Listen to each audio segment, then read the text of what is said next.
वाली जीजी, और जितने मेरे बीड़ के जीजा बैठे हैं वो भी सुन लो, जीजियाँ सुन लो, मेरे बेटा बेटी माता बहन भाई सब सुनो ध्यान लगाकर। भगवान का मिलना सरल है पर शिव महापुराण का मिलना बहुत कठिन है, बहुत।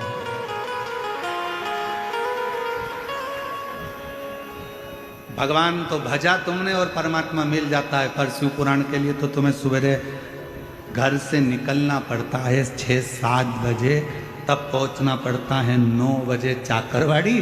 चाकरवाड़ी में दर्शन करके फिर टेंशन रहता है, कहाँ बैठूंगी, चिंता और टेंशन लेके फिर जगह ढूंढती है। जगह भी ढूंढे तो मालूम पड़े इधर बैठूं उधर बैठूं उधर बैठूं उधर बैठूं, सब दूर ढूंढा के तब जाकर कहीं जगह मिलती है, और मिल भी गई तो ऊपर वाला तेरे को नहीं छोड़ता, थोड़ी देर में जल वृष्टि कर देता है तो फिर अंदर भरना पड़ता, खस करिए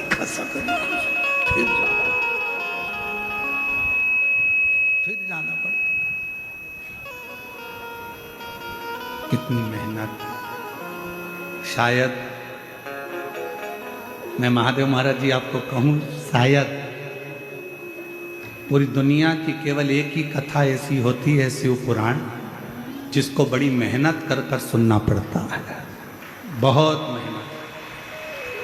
अभी हम गाड़ी में आ रहे थे तो महादेव महाराज जी कह रहे थे बड़े भाव से, गुरु जी कल कोई कह रहा था महाराज जी कि 10-10, 12-12 किलोमीटर लंबा ट्रैफिक जाम रहता है, और 2 से 3 किलोमीटर दूर पार्किंग होती है, वहाँ से भक्तों को पैदल यहाँ आना पड़ता है। अब बताओ, इतनी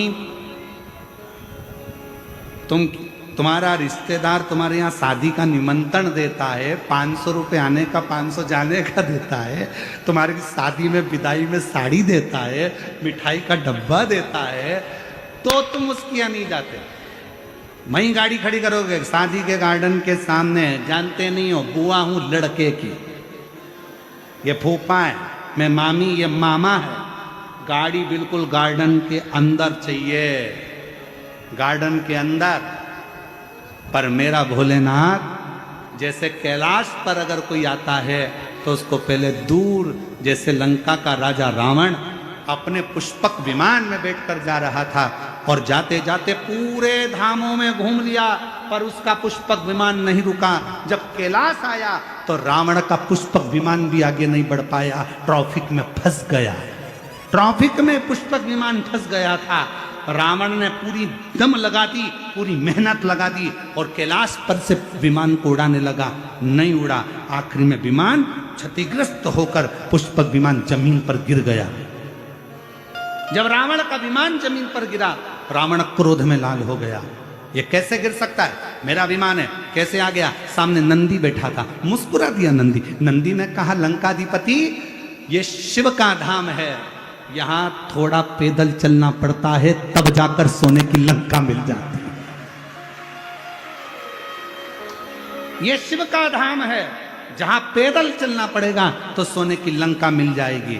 आज भी इतिहास शास्त्र हमारा साक्षी है कि कैलाश पर्वत पर कोई विमान उड़कर नहीं जाता है, आज भी कैलाश पर्वत को लांगा नहीं जाता है। और आज भी शास्त्र हमारे सम्मुख में वर्णन करता है कि भगवान शंकर के धाम, अगर तुमको लगता है कि मंदिर इतनी दूर है, उससे कम से कम 50 कदम दूर पर गाड़ी को रोक दो और पैदल पैदल शिव का नाम लेकर उसके दरवाजे तक जाना, खाली लौट कर नहीं आओगे, भरी झोली लेकर आओगे।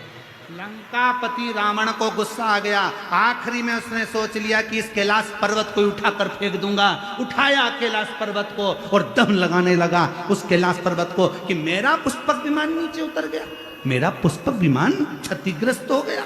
उठाने लगा, हाथ फंस गए उस कैलाश पर्वत के नीचे, चीख पड़ा, चिंगाड़ पड़ा, चिल्लाने लगा।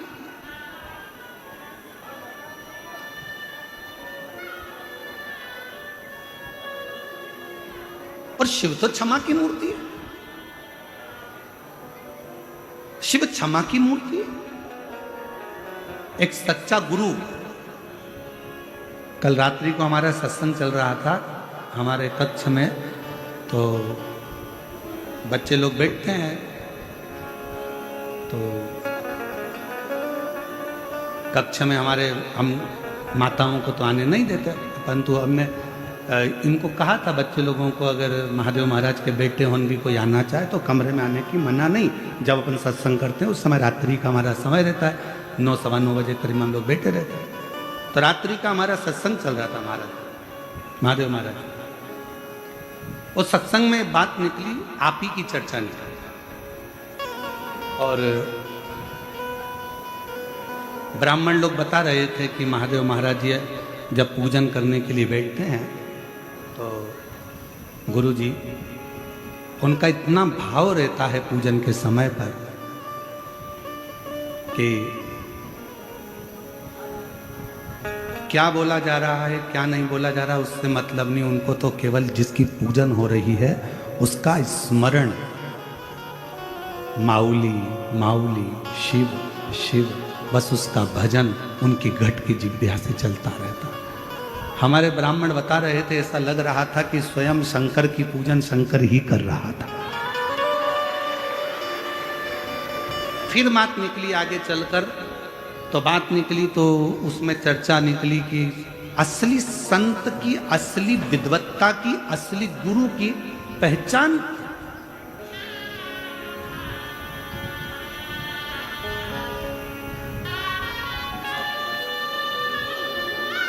हमारे बीच में जिन्होंने अयोध्या के राम मंदिर की प्राण प्रतिष्ठा का मुहूर्त निकाला, जिन्होंने अवध की पवित्र भूमि पर राम मंदिर का मुहूर्त निकाला, ऐसे काशी के विद्वत परम पूज्य 1000 श्री गणेश्वर द्रविड़ शास्त्री जी पधारे हैं। एक बार जोरदार ताली बजाकर स्वागत करिए, जिनकी विद्वत्ता आज संपूर्ण विश्व देखता है, सुनता है।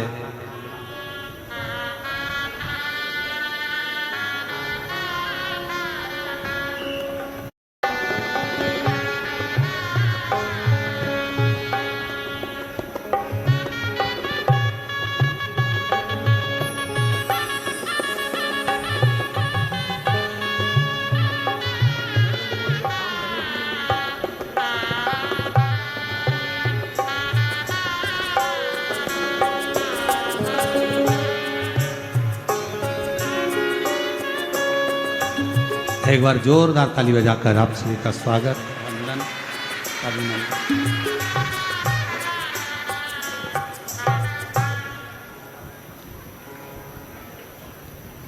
सदा आपके रूप में आज शिव महापुराण में आपका आगमन, ऐसा लगता है स्वयं मेरे काशी के विश्वनाथ आकर विराजमान हुए हैं। जो आप काशी की पवित्र धरा से इस पवित्र व्यासपीठ और पवित्र चाकरवाड़ी क्षेत्र श्री क्षेत्र में आप पधारे,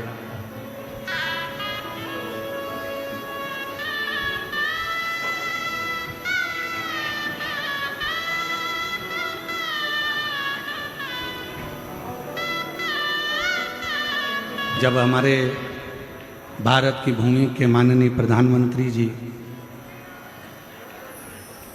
श्री नरेंद्र भाई मोदी जी फॉर्म भरने के लिए जाते हैं तो आप श्री का आशीर्वाद लेकर और आप श्री का साथ लेकर फॉर्म को भरने के लिए,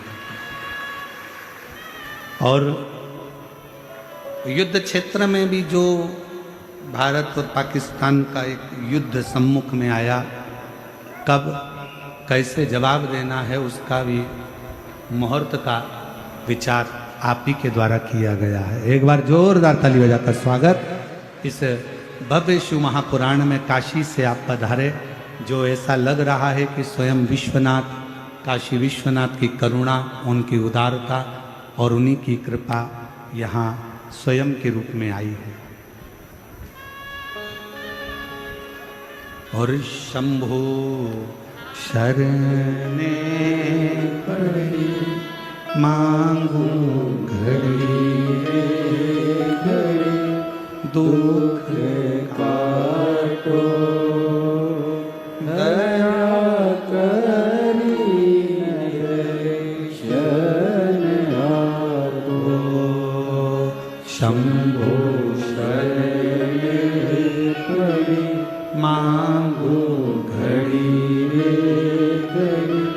दुख काटो, दया करी दर्शन आपो। तो शिव कथा कर, भगवान शंकर की कथा का संवाद कर।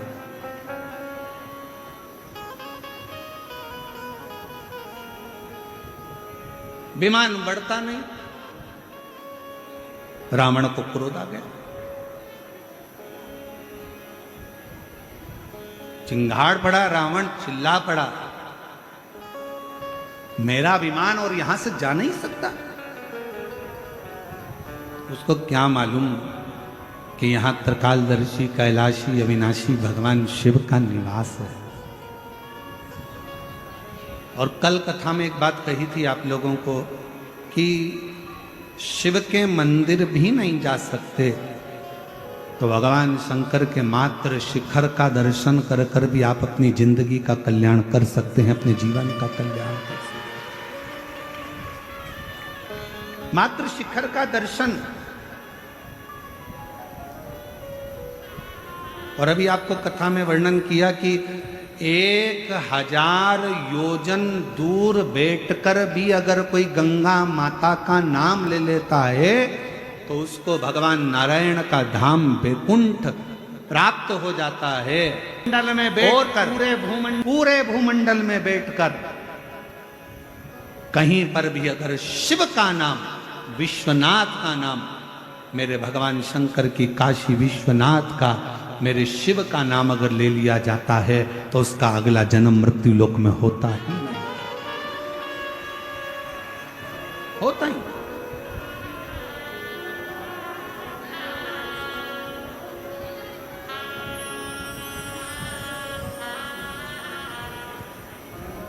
शिव शिव है, शंकर शंकर।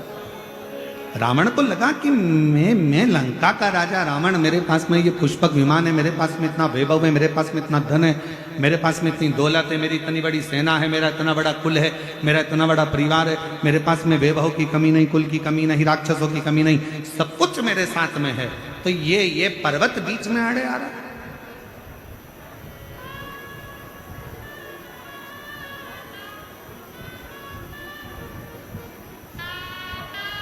और ये पर्वत अगर बीच में आड़े आ रहा है तो इसकी श्रेष्ठता क्या?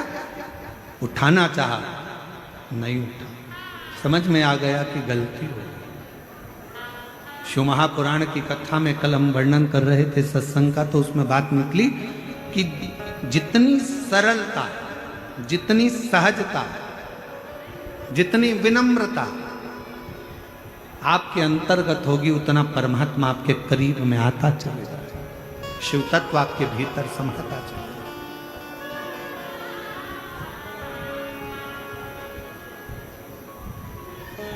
शिव कथा कर रही है पार्वती जी का जो जन्म है, मां पार्वती का जो अवतार है, पार्वती जी का जो प्रागट्य है, उसका होने का कारण ही केवल इतना है कि मुझे शिव की कथा, मुझे राम की कथा, मुझे भगवान की कथा श्रवण करना, केवल परमात्मा की। और भोलेनाथ सुना दो ऐसी कथा जिसे सुनकर अमर हो। मेरे बाबा सुना दो ऐसी कथा जिसे सुनकर मेरे अमर हो, जिसे सुनकर मैं भी अमर हो, जिसे सुनकर मैं भी अमर हो। मेरे नाथ सुना दो ऐसी कथा जिसे सुनकर मैं भी अमर हो। डमरू वाले सुना दो ऐसी कथा जिसे सुनकर मैं भी अमर हो। शिव कथा कर रही है, भगवान शंकर का संवाद कर रहा है। पार्वती मैया नंदी पर विराजमान होकर मेरे ओघड़दानी मेरे शंभू के साथ नित्य प्रतिभ्रमण पर जाती हैं। और ऐसा नहीं कि मेरे शंकर भगवान कहीं एकांत में जब बैठते हैं तो शंकर भगवान और माँ जगत जननी जगदम्बा दोनों हरि चर्चा करते हैं। राम नाम, कृष्ण नाम, शिव नाम आनंदमय चर्चा में निकलता ही रहता। करो थोड़ी देर, अगर कहीं मौका मिल जाए। एक अच्छी जोड़ी का मतलब ही यही है, पति पत्नी का मतलब ही यही है कि कहीं अगर कभी रोज मौका मिले तो थोड़ी देर बैठकर रोज हरि चर्चा करिए। और अगर रोज मौका नहीं मिले तो हफ्ते में एक बार हरि चर्चा करिए। और हफ्ते में भी समय ना मिले तो कम से कम 15 दिन में एक बार पति पत्नी को बैठकर भगवान के नाम की चर्चा करना चाहिए। 15 दिन में समय ना मिले तो कम से कम 1 महीने में एक बार भगवान के नाम की चर्चा पति पत्नी को बैठकर एकांत में करना चाहिए, जिससे हमारे घर के संस्कारों में हमारे बच्चे भी ढलते चले जाते। ये बहुत जरूरी है। ये उसी तरह है जैसे वक्त अच्छा ना चले तो खूब मेहनत करो, मेहनत करना चालू कर दो, अच्छी खूब दम से मेहनत करो। मेरा समय अच्छा नहीं चल रहा है, थोड़ी मेहनत ज्यादा करूंगा, जरूर मेरा बाबा साथ देगा। और जिसने मेहनत करी वो कभी हारा नहीं है, जिंदगी में आगे ही बढ़ता चलेगा। वक्त अच्छा ना चले तो थोड़ी मेहनत ज्यादा करो, मेहनत परिश्रम ज्यादा करो, कर्म ज्यादा करो।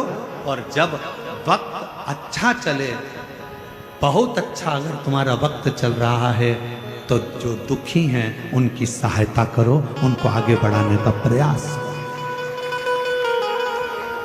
अच्छा वक्त है, भगवान ने मौका दिया है, आप लोग आपको इस लायक बनाया है, तो दूसरे को सपोर्ट करिए, सहायता करिए, थोड़ा आगे बढ़ाने का प्रयास करिए, थोड़ा समझाने का प्रयास करिए। आपकी सुनते हैं तो आप समझा सकते हैं। वक्त अच्छा नहीं है, मेहनत करो, परिश्रम करो। पर मेहनत भी ऐसी, परिश्रम भी ऐसा, उसमें किसी को हमारे द्वारा, हमारी वाणी के द्वारा, हमारे शब्दों के द्वारा, अपने तन के द्वारा, अपने शरीर के द्वारा, अपने विचारों के द्वारा, अपने मन के द्वारा, अपनी दृष्टि के द्वारा, अपनी काया के द्वारा किसी को कष्ट ना हो। फिर वही वाली बात आ गई, मत बुरे कर्म कर वरना पछताएगा, भगवान की आंखों से तू बच नहीं पाएगा, तू बच नहीं पाएगा। अरे ओ अज्ञानी मत कर नादानी, तेरे कर्म का फल भी तू ही पाएगा, जैसा किया तूने तेरे आगे आएगा। मत बुरे कर्म कर बंदे वरना पछताएगा, भगवान की आंखों से तू बच नहीं पाएगा, तू बच नहीं पाएगा। अरे ओ अज्ञानी मत कर नादानी, अरे ओ अज्ञानी मत कर नादानी। अच्छा समय मिले तो खूब, भगवान ने मौका दिया है, वैभव दिया है, धन दिया है, दौलत दी, सत्ता दिया, तुम्हें ज्ञान दिया, तुम्हें विद्वत्ता दी, तो अच्छा वक्त अगर परमात्मा ने दिया है तो उसको समर्पित करो दीनहीन की सेवा में।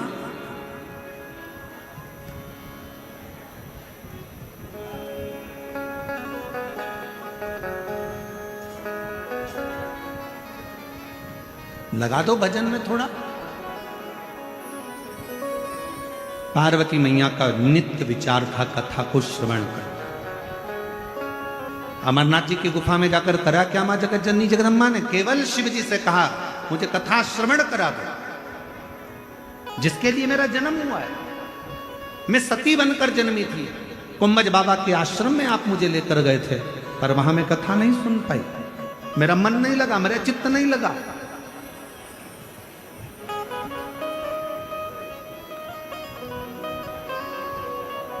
मेरा मन, मेरा चित्त कथा में नहीं लगता है। इसलिए मैं आते आते भी राम जी की परीक्षा ले ली। जान नहीं पाई कि ये सम्मुख में खड़े हुए परमात्मा भगवान श्री राम है। मैं तो सोची कि आप किसके लिए आंसू बहा रहे हो, ये मनुष्य के लिए, मानव के लिए।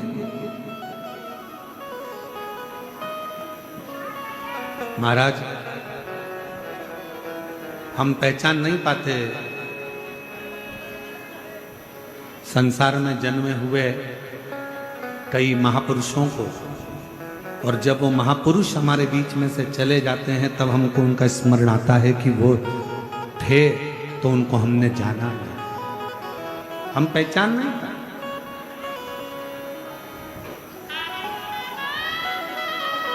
कुछ मौका लगा है प्राप्त।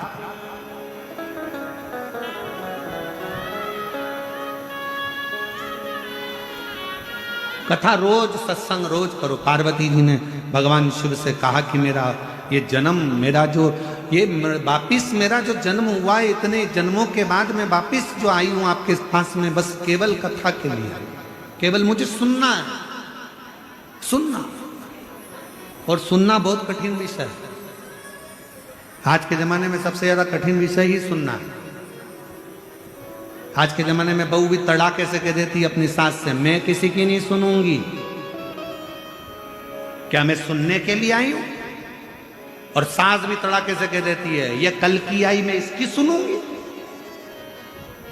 बहू कह देती है मैं किसी की नहीं सुनूंगी, सास कह देती है मैं ये कल की आई इसकी सुनूंगी। बेटा कह देता है पापा मुझे तुम्हारी नहीं सुनाई। बाप कह देता है मैंने तुझे पैदा करा है, मैं तेरी नहीं सुनूंगा। पत्नी पति की नहीं सुने, सास बहू की नहीं सुने, बेटा बाप की नहीं सुने, बाप बेटे की नहीं सुने, भाई भाई भाई भाई कह देता है होगा अपनी जगह पे, मैं तेरी सुनना कौन, मैं तेरी सुनूंगा क्या। देवरानी जेठानी की नहीं सुनती, मुझे क्या करना तुझसे, मैं तुम्हारी नहीं सुनूंगी। कोई सुनने को तैयार नहीं है तो सुनेगा कौन? सीवर वाला महाराज सुने कौन? कोई भी तैयार नहीं। मैं तुम्हारी नहीं सुनूंगी, मैं तुम्हारा नहीं सुनूंगा, मैं तुम्हारी नहीं सुनूंगी। सास मना करे, बहू मना करे, बेटा मना करे, बाप मना करे, भाई मना करे, बंधु मना करे, सखा मना करे, दोस्त भी मना कर देते मैं तेरी नहीं सुनूंगा, रिश्तेदार मना कर देते मैं तुम्हारी नहीं सुनूंगा। सुनेगा कौन? सबसे कठिन काम तो सुनना ही है। और पार्वती जी ने वही कहा कि भोलेनाथ सुना दो जिसे सुनकर बस मुझे सुनना है, केवल सुनना, और सुनना ही सबसे कठिन काम।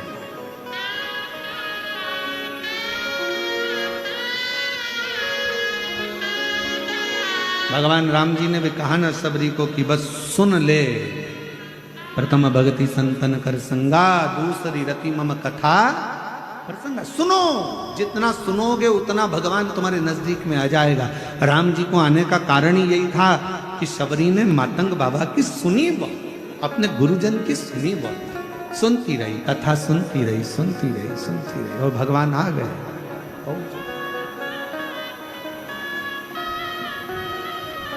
सबसे कठिन विषय है सुनना,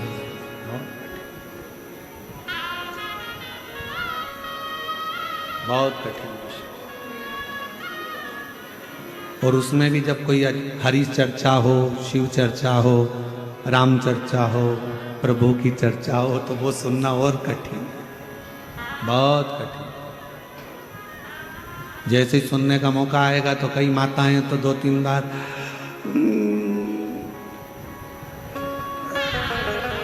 बहुत कठिन है सुनना, बहुत। पर पार्वती मैया एकदम जागरूक होकर एकदम प्रभु कथा सुनना में, ठीक है। और केवल पार्वती जी ने कथा नहीं सुनी है, केवल माँ पार्वती जी कथा नहीं सुनती हैं, माँ जानकी जी भी जितने समय मेरे भगवान राम जी के साथ में रही तो राम जी से चर्चा, भगवान की कथा सुनती है। माँ रुक्मणी, माँ सतभामा, माँ जामवंती, माँ कालंदी, माँ मित्रविंदा, जितनी जितनी भगवान कृष्ण की रानियां थी, सारी रानियां बैठ जाती थी और भगवान कृष्ण से भगवान की कथा श्रवण करती। और कितना सुंदर था, एक प्रसंग सुनाया महाराज। वो प्रसंग आता है कि सत्यभामा जी एक दिन मौका पाली और माँ सत्यभामा जी ने देखा एक बार भगवान कृष्ण को एकांत में बैठे हैं, शांति से बैठे हैं, एकदम मौन होकर बैठे हैं, स्तुप्त होकर बैठे हैं। सत्यभामा जी पहुंच गई भगवान कृष्ण के पास। तुरंत जब साधु, सन्यासी, तपस्वी, साधक, उपासक, कोई महात्मा, कोई विद्वत जन तुम्हारे नजदीक में हो और एकदम मौन होकर एकांत में बैठे हुए हों और तुम्हें लगे कि अभी कोई नहीं है, मुझे मौका मिल रहा है थोड़ी सी देर बैठकर मैं हरि चर्चा कर लूं, थोड़ा सत्संग कर लूं। कुछ मांगने की चर्चा नहीं, कुछ प्राप्त करने की चर्चा नहीं, केवल चर्चा कर लूं कि मेरा परमात्मा मुझे कैसे मिल सकता।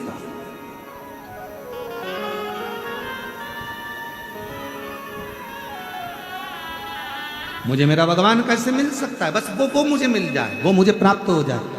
सतमामा जी ने विचार करा कि आज भगवान कृष्ण एकदम मौन होकर बैठे हैं, शांति से बैठे हैं, चुप बैठे हैं। प्रयास करती हूँ कि मैं थोड़ी देर जाकर उनसे चर्चा करती हूँ कि मैं कुछ सत्संग कर लेती हूँ। और सतमामा जी ने देखा ना रुक्मणी जी थी, ना मित्रवृंदा थी, ना लक्ष्मणा थी, कोई नहीं थी, ना जामन, कोई। और पहुंच गई मां सतभामा। भगवान बैठे थे, बस कथा ऐसी उपजती है, कथा ऐसी उपजती।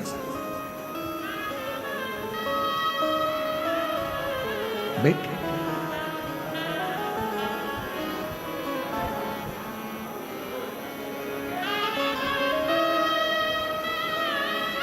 भगवान ने सतभामा जी को देखा।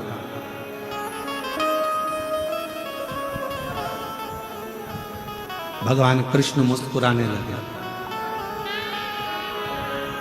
ईश्वर और औषधि ये दोनों एक समान है। कौन कौन? जम के बोलो। ईश्वर और औषधि ये दोनों एक समान है। औषधि का काम है तन के रोग मिटाना और ईश्वर का काम है मन के रोगों को समाप्त कर दे। अंदर विकार आ गया, काम आ गया, आसक्ति आ गई, लोभ आ गया, तृष्णा आ गई, वासना आ गई, कोई गलत विचार आ गया, गलत चित्त में धरा गया, कोई मन में कोई गलत भाव आ गया।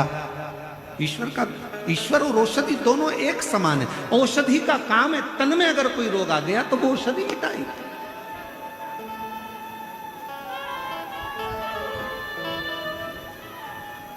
और ईश्वर का काम है मन में अगर कोई रोग आ गया, कोई मन में खलबली मची हुई है, होगा कि नहीं होगा, कैसे होगा, कहां से होगा, क्या होगा, कैसे होगा, ईश्वर का नाम ले लो। कोई आकर कह देगा भगवान का नाम लो सब अच्छा होगा, तो मन में थोड़ा सा धीर आ जाता है, मन में थोड़ी शांति आ जाती है कि ईश्वर हमको औषधि के रूप में मिला। औषधि के रूप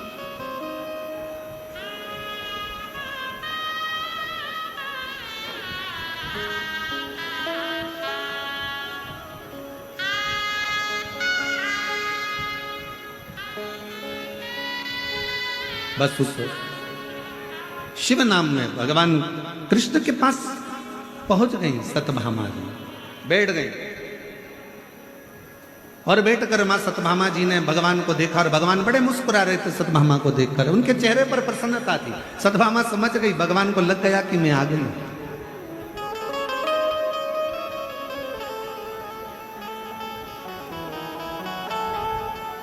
एक असली साधु संत तपस्वी की पहचान ही यही है। सामने खड़े हुए व्यक्ति का चेहरा देखकर वो जान जाते हैं कि इसको चाह क्या है, क्या चाह, इसके अंदर कितनी परमात्मा से मिलने की एक जिज्ञासा, एक ललकता इसके भीतर उत्पन्न हो, कितनी। और मेरे भोले तेरा सहारा